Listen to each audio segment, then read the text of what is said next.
디모데후서 2장 1에서 13절 말씀입니다.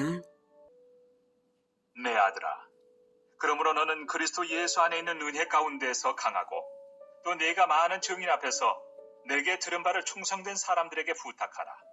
그들이 또 다른 사람들을 가르칠 수 있으리라. 너는 그리스도 예수의 좋은 병사로 나와 함께 고난을 받으라. 병사로 복무하는 자는 자기 생활에 얽매이는 자가 하나도 없나니 이는 병사로 모집한 자를 기쁘게 하리 함이라.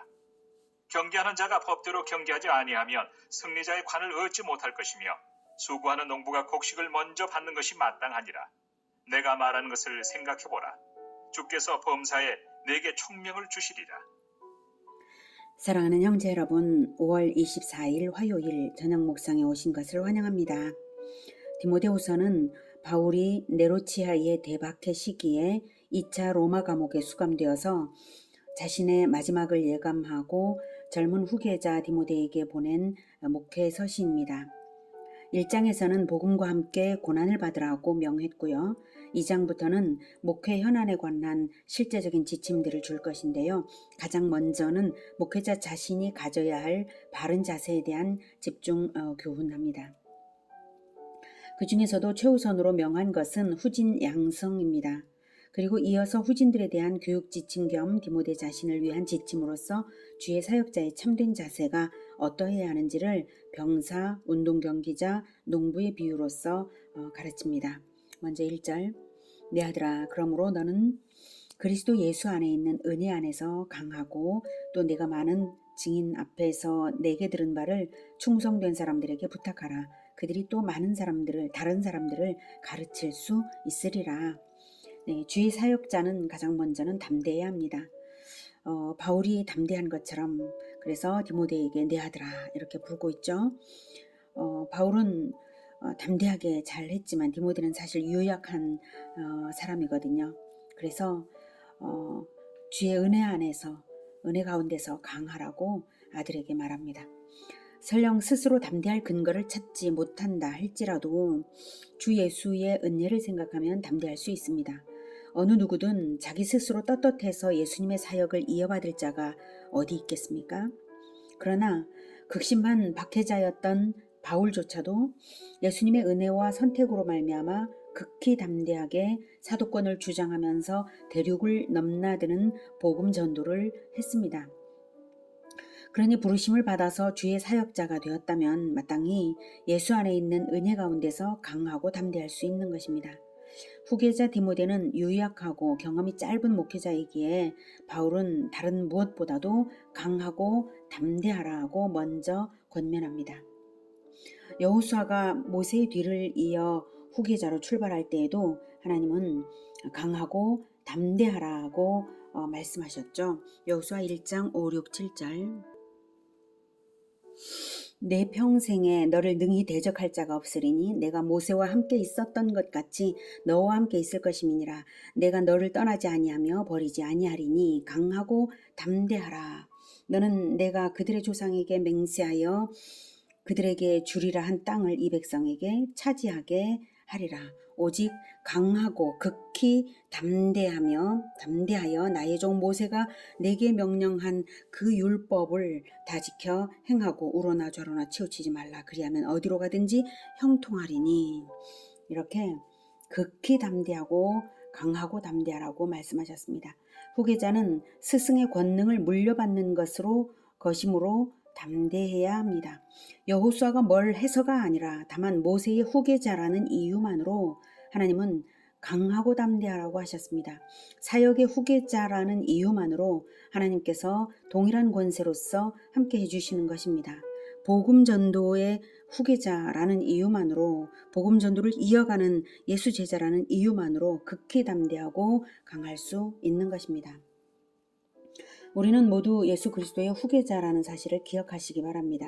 모든 민족 제자화의 비전을 품고 있다면, 주님의 가르침을 이어가고 있다면 예수 제자이고 후계자인 것입니다. 예수님은 어느 누구 한 사람을 지명하여 후계자라고 하신 적 없으시고요. 아무든지 누구든지 날마다 자기 십자가를 지고 자기를 부인하고 주님을 따르는 자는 구원하는 자라고 하셨습니다. 하나님 나라를 보리라고 하셨습니다. 예수 제자 여러분, 강하고 담대하십시오. 주 예수님의 하늘과 땅의 권세가 우리와 함께 하고 있습니다. 자, 그러니 예수 제자를 양성하는 일이 절대적으로 중요한 일이죠. 어떤 사람들에게 무엇을 부탁하여 세워야 할까요? 2절. 또 내가 많은 증인 앞에서 내게 들은 바를 충성된 사람들에게 부탁하라. 그들이 또 다른 사람들을 가르칠 수 있으리라. 네. 예수 제자로 양성할 사람들은 충성된 사람들입니다. 예수 제자들에게 맡겨야 할 사명은요, 복음 전파와 제자화입니다.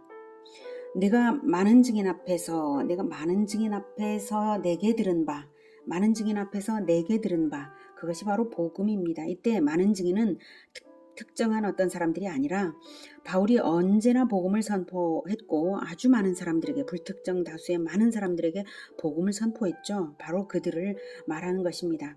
그들이 늘 들은 것처럼 디모데와 동행하면서 디모데는 그 복음을 수도 없이 들은 것입니다. 그들이 모든 많은 증인들이 늘 들은 것처럼 너 디모데도 들은 바로 그 명백한 복음을 디모데 네가 전하고 또 제자들에게도 전하도록 양성하라는 것입니다. 그리고 그들 역시 다른 사람들을 그렇게 제자로 세워가도록 하라는 것입니다. 이것이 매우 중요합니다. 많은 증인들이 무수히 나에게 들은 그것을 너도 들었는데 그것을 전하고 또한 전하도록 가르치라. 네, 복음화 제자화죠. 우선은 복음의 내용이 매우 명쾌하고 반복적으로 선포되었으므로 복음의 내용은 명쾌하고 제자들에게 이어질 것입니다. 명쾌하게 이어질 것입니다. 그래야만 복음이 전파됩니다. 중언부언 중구난방처럼 말할 것이 아니라 예수 그리스도를 믿어서 얻는 구원을 간결 명쾌하게 핵심 사항들을 잘 조직적으로 준비한 그런 언어로서 간결 명쾌하게 선포하며 그 전도 방법을 제자들에게 가르치고 또한 제자들에게 동일하게 그것을 전하는 자들로 세워져 가야 하는 것입니다. 간결 명쾌하지 않으면 전해지지도 않고 제자에게 전수되지도 못합니다. 전수되는 중에 변질되고 말 위험조차 있는 것이죠.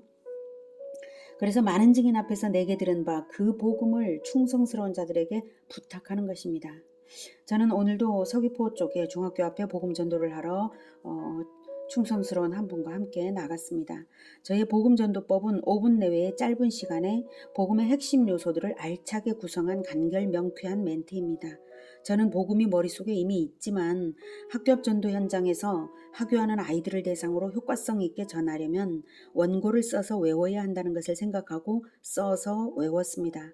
달달 외지 않으면 술술 나오기는 어려운 것이기에 현장에서 자연스럽도록 완전히 숙달했습니다. 내 안에 복음이 없어서 외운 것이 아니라 복음이 있지만 간결 명쾌한 5분 스피치로 제대로 전하고 예수님 영접까지 하도록 목표를 두고 했습니다. 저는 이 방법으로 학교 앞에서 지난 18년 동안에 수천 명에게 동일한 멘트로 복음을 전했습니다. 물론 그중 많은 수가 예수님을 영접했습니다. 작년에만도 600명 이상이 예수님을 영접했습니다. 이렇게 준비된 복음은 성경의 구원 진리의 핵심 요소를 알차게 갖춘 것이기에 충성스러운 제자들에게 부탁하며 이어가야 할 영적인 유산이 될 것입니다. 자, 이렇게 후계자에게 가장 중요한 복음 전도의 사명을 맡기는 마당에 뭐니 해도 중요한 것은 복음을 위하여 고난받는 자세입니다. 3절. 너는 그리스도 예수의 좋은 병사로 나와 함께 고난을 받으라. 병사로 복무하는 자는 자기 생활에 얽매이는 자가 하나도 없나니 이는 병사로 모집한 자를 기쁘게 하려 함이라. 나와 함께 고난을 받으라 하는 것은 바울처럼 복음 전도를 위한 고난을 감내하라는 것이고요. 병사의 비유는 그리스도의 군사는 사생활에 매이지 않고 오직 주님께 대한 충성으로 해야 한다는 말입니다. 맡겨주신 사명에만 전적으로 충성하면 주님께서 다 사생활은 다 책임지시는 것이죠.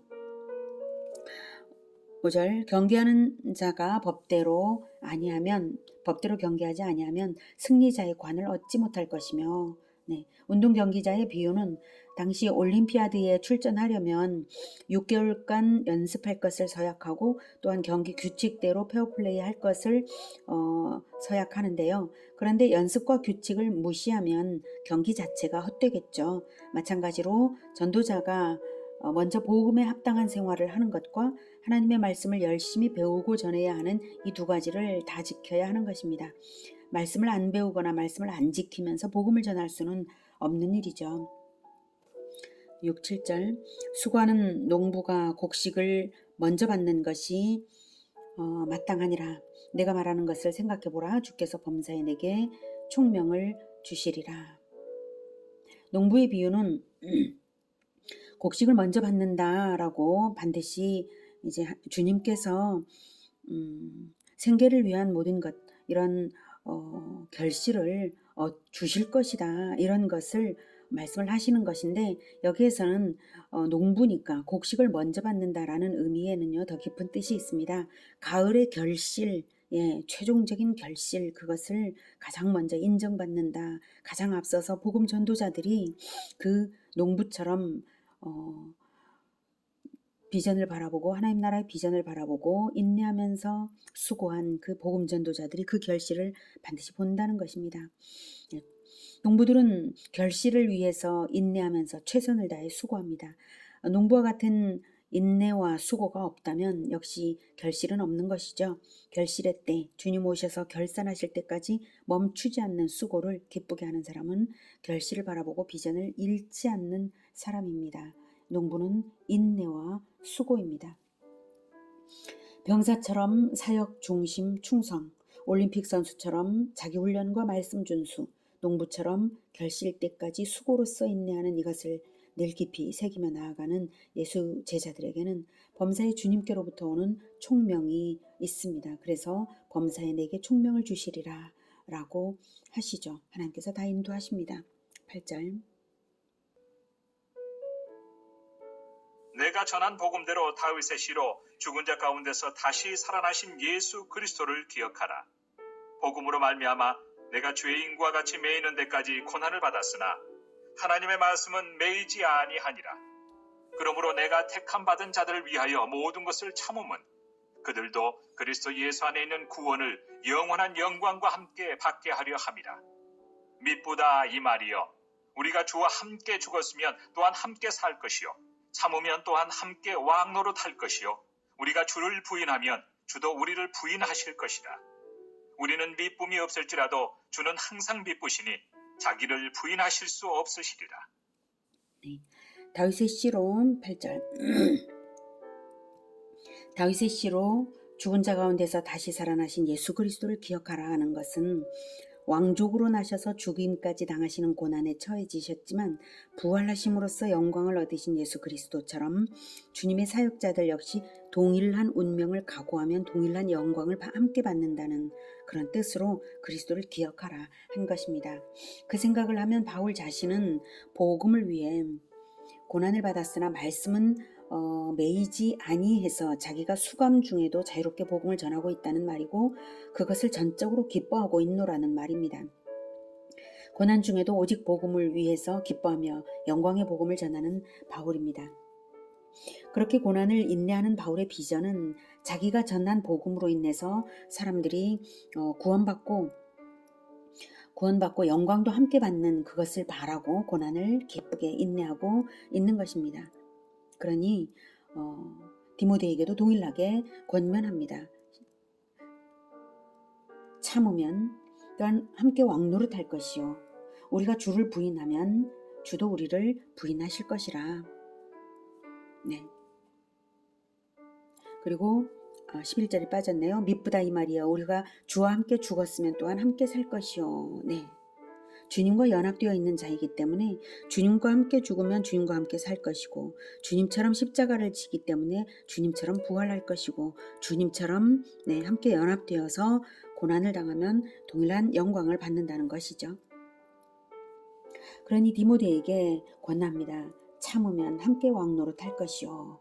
네, 주님도 이렇게 말씀을 하셨죠. 마태복음 10장 32, 33절에 누구든지 사람 앞에서 나를 시인하면 나도 하늘에 계신 내 아버지 앞에서 그를 시인할 것이요 누구든지 사람 앞에서 나를 부인하면 나도 하늘에 계신 내 아버지 앞에서 그를 부인하리라. 그 당시 로마 제국은 극심한 기독교 대박해에 광풍이 몰아치고 있었고 배교자들이 속출나고 있었습니다. 지도자인 디모데가 극히 담대한 믿음으로써 주님을 부인하지 않는 것이 너무나 중요한 일이었기에 이렇게 미리 경고를 주고 있는 것입니다. 13절 우리는 미쁨이 없을지라도 주는 항상 미쁘시니 자기를 부인하실 수 없으리라. 이 말씀은 미쁘다는 것은 신실하다는 뜻이고요. 우리는 신실함이 부족할 수 있지만 주님은 자기의 언약을 부인하실 수 없으시므로 반드시 언약을 이루신다는 것입니다. 그러므로 동일한 신실함으로써 주님의 제자임을 나타내어야 한다는 말입니다. 오늘은 강하고 담대하게 고난 앞에서 흔들림 없이 주님의 권세로 서야 할 것을 배웠습니다. 서되 복음으로서, 복음 전도자로서 충성스러운 복음 전도자들을 양성하며 병사처럼 충성되고 선수처럼 말씀을 지키며 농부처럼 결실을 바라는 수고와 인내를 아끼지 않는 그런 제자가 되어야 하겠습니다. 바울처럼 디모데처럼 충성스러운 예수 제자가 되고 계보를 이어가기를 축복합니다. 기도하겠습니다.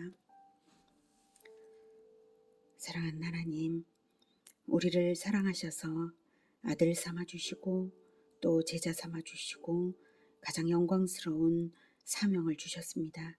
주님, 이 복음 전파의 사명을 지켜서 담대하게, 강하고 담대하게 계속해서 복음을 전하겠습니다. 그리고 이 명쾌한 복음을 제자들에게도 전수하여 주어서 맡겨서 충성스럽게 복음 전도자로 서도록 또 양성하겠습니다. 주님, 우리가 가는 길에 총명을 더하여 주시고 은혜를 더하여 주시고 권능을 더하여 주셔서 주님께서 이루시고자 한 그 비전, 영광의 비전을 다 이루어 주시옵소서. 예수님의 이름으로 기도드립니다. 아멘. 이어지는 시간은 개인 기도 시간입니다.